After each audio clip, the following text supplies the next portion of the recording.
Albert Pike est le plan luciférien de gouvernement mondial.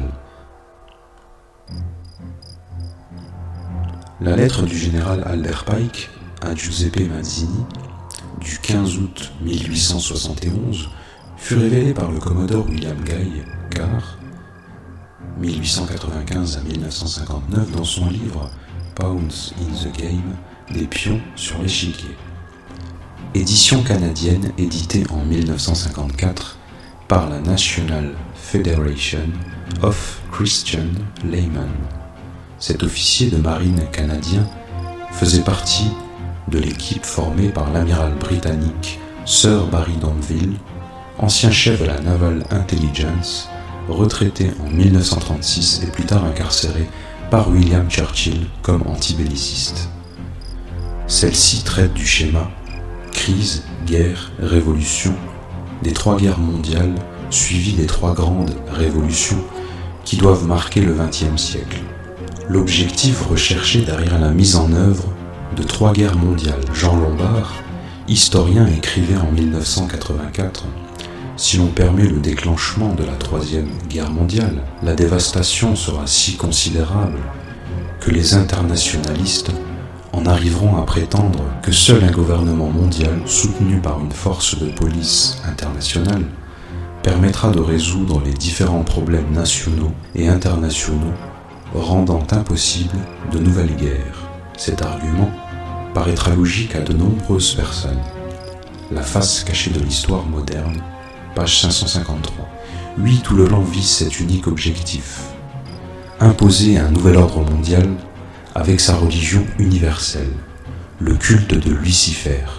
Le 14 juillet 1889, Albert Pike déclarait par exemple aux 23 suprêmes conseils du monde, les chefs de la franc-maçonnerie universelle, la véritable et pure religion philosophique est la croyance en Lucifer. La Première Guerre mondiale devait permettre aux Illuminati de renverser le pouvoir des tsars en Russie et de transformer ce pays par la mainmise du communisme athée. Les divergences naturelles, attisées par les agents des Illuminati entre les empires britanniques et allemands, devaient servir à fomenter cette guerre. Le conflit terminé, le communisme devait se constituer et être utilisé pour détruire les autres gouvernements et affaiblir les religions. La Deuxième Guerre mondiale devait être fomentée en jouant sur les divergences entre fascisme et sionisme. Cette guerre devait permettre la destruction du nazisme et accroître la puissance du sionisme politique de façon à ce que l'État souverain d'Israël puisse s'établir en Palestine. Pendant la Deuxième Guerre mondiale, la puissance du communisme international devait arriver au niveau de celle de la chrétienté tout entière. Arrivé à ce point, il devait être contenu et mis en réserve jusqu'à son utilisation pour le dernier cataclysme social. Quelle personne informée pourrait nier que Roosevelt et Churchill ont réalisé cette politique?